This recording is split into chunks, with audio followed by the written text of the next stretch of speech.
Hello welcome back to our channel high and mom official. Last వీడియోలో చెప్పినట్టు ఇక్కడనైతే గంట ప్రయాణం తర్వాతనైతే బోట్లకి వెళ్ళి దిగుతున్నాం.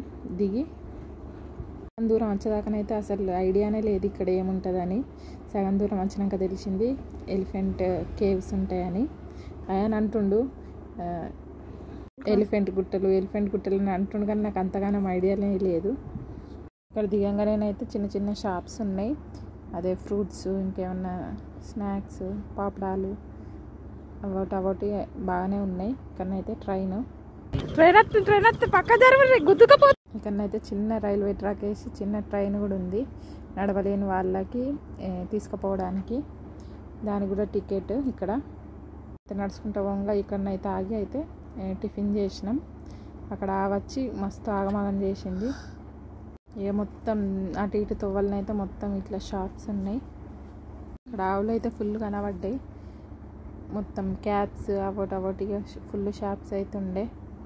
ఇక్కడనైతే గుడి ఉంది, గుడి లోపలికైతే ఎంటర్ అయినాం.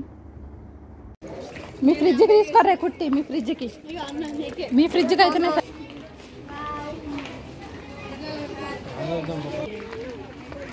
కోతులు ఉంటాయని చెప్పింది కొండెంగాలి. ఇంకా కోతులు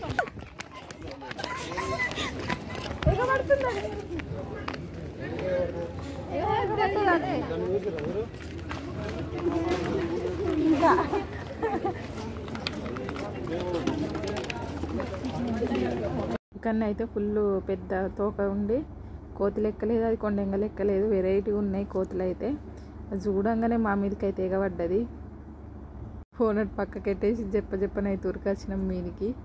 ఈ చెప్పులు చూసిర్రా మొత్తం జారిపోతున్నాయి, అసలు ఎక్కడానికే అయితే లేదు. బండలు కూడా ఉన్నాయనే ఉన్నాయి, చెప్పులు కూడా జారిపోతున్నాయి మొత్తం. ఎట్లా కాదని చెప్పులు అయితే తీసుకొని చేతిలో పట్టుకొని అయితే నడిచినాం. అయితే ఫుల్ మంది తెలుగోళ్ళు కూడా కనబడ్డారు. మనం దేవుని చూడ్డానికి పోవుడు కాదు, మనల్ని చూడ్డానికే దేవుని కాడికి వచ్చిన వాళ్ళు అందరూ వచ్చేటట్టున్నారు. చెప్పులు వేసుకొని నడితే అని ఇక చేతిలో పట్టుకొని అయితే నడిచినాం కొంతసేపటి దాకా.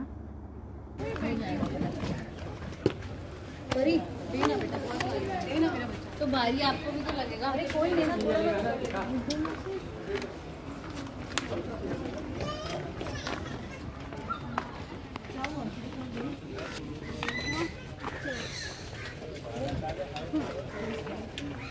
బైకులు మంచిగా ఉన్నాయిగా, చిన్న చిన్న ఇయర్ రింగ్స్ కూడా సూపర్ ఉన్నాయి. మొత్తానికి అయితే కింద పడవ మీద పడవ ఒకరినొకరు చేయి పట్టుకొని అయితే గుట్ట మీద దాకా ఎక్కినాం. ఎండకు చూడండి వీడియో మొత్తం ఎట్లా తెల్లగా అయిపోయిందో. అయితే వినాయకుడు మంచిగా ఉన్నాయి అన్నీ. దానికైతే గుహ దగ్గరికి అయితే వచ్చేసినాం. ఇదే గుహ. నడవడానికి కూడా ఓపికలేదు చూసిరా మా వాళ్ళకి. ఇక్కడ కూడా ఫుల్ కోతులు ఉన్నాయి.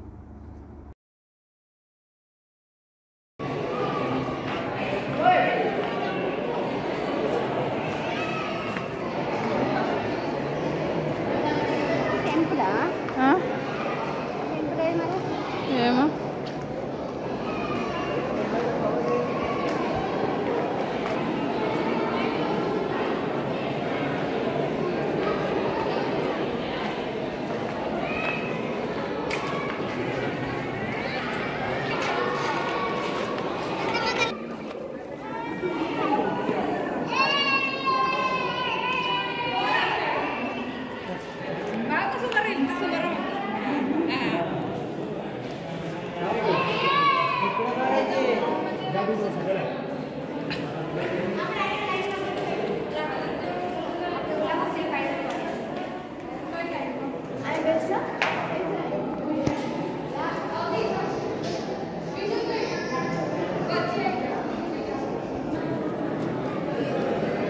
పోయేటప్పుడేమో ఇదేదో గుడి అని అన్నారు, కానీ అక్కడికి పోతే మాత్రం ఏం లేదు. అంటే ఓన్లీ ఇట్లా విగ్రహాలు చెక్కినవి ఉన్న శివలింగం మాత్రమే ఉంది.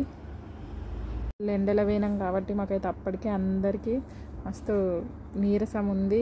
నాకైతే ఫుల్ తలకైన వచ్చింది. తెల్లకి పోయి అయితే కొంచెంసేపు కూర్చున్నాక మంచిగా కవర్ అయింది. మీద పావురాలు చూసి ఎట్లున్నాయో. ఇక్కడనైతే కొంచెం తిరిగి ఒక అర్ధగంట సేపు కూర్చొని అయితే మళ్ళీ రిటర్న్ అయినాం. ఎందుకంటే మళ్ళీ గంట ప్రయాణం ఇంటికోవడంటే ఫుల్ లేట్ అవుతుందని.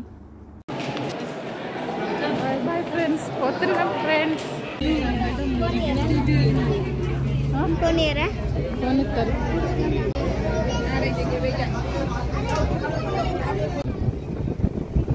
రాగానైతే తొవ్వల చెరుకు రసం దాగిగా మళ్ళీ వచ్చి అయితే ఎక్కినాం బోటు. పెద్ద పెద్ద కంటైనర్లు చూసిర్రు ఎట్లున్నాయో, సినిమాలలో చూసిరే కానీ ఫస్ట్ టైం ఇట్లా చూసుడు రియల్గా. అదైతే ఫుల్ పెద్ద ఉంది షిప్. మళ్ళీ గంట ప్రయాణం తర్వాతనైతే ఇక మెల్లమెల్లగా మళ్ళీ గేట్వే ఆఫ్ ఇండియా దగ్గరికి అయితే వస్తున్నాం. సన్సెట్ చూసిర్రు ఎంత మంచిగా ఉందో, మస్తు అనిపించింది సన్సెట్ చూస్తే.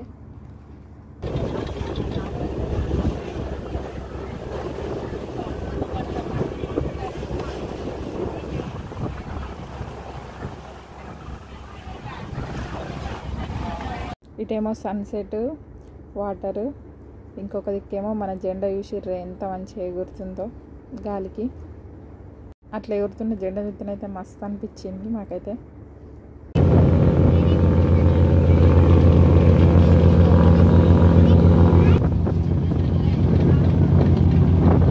ఈ మెల్లనైతే బోటు దిగి మళ్ళీ స్టేషన్ కాడికి అయితే వచ్చేసినాం, ఛత్రపతి టెర్మినల్ కాడికి అయితే. ఇక్కడ కింద అండర్ గ్రౌండ్లో కొంచెం షాపింగ్ కూడా చేసినాం. కోసం అయితే టాయ్స్ కూడా చూసినాం. హయాన్ మామ అన్నైతే కొన్నాడు హయాన్ కోసం. మళ్ళీ ఇక్కడ ట్రైన్ అయితే ఎక్కినాం, కానీ మేము ఫాస్ట్గా ఉన్నాను. ఫాస్ట్గా ఎక్కితే దిల్లనైతే దిగడానికైతే మినీ యుద్ధమే వేయాల్సి వచ్చింది. రాత్రి ఇంటికి వచ్చే వరకు అయితే ఫుల్ లేట్ అయింది. అందుకే వీడియో కూడా తీయలేదు సరిగా. కలిసిపోయి వచ్చినామంటే మళ్ళీ వచ్చి అందరికీ వంట చేసుకొని తినే వరకు అయితే ఫుల్ రాత్రి అయిందిగా. ఇక్కడ హనంజన్ అయితే హయానికి నూనె పెడుతుంది. So much for watching this video. ఎవరన్నా ఇంకా మన ఛానల్ని సబ్స్క్రైబ్ చేసుకోకపోతే subscribe చేసుకోర్రి. Good night, sweet dreams, take care.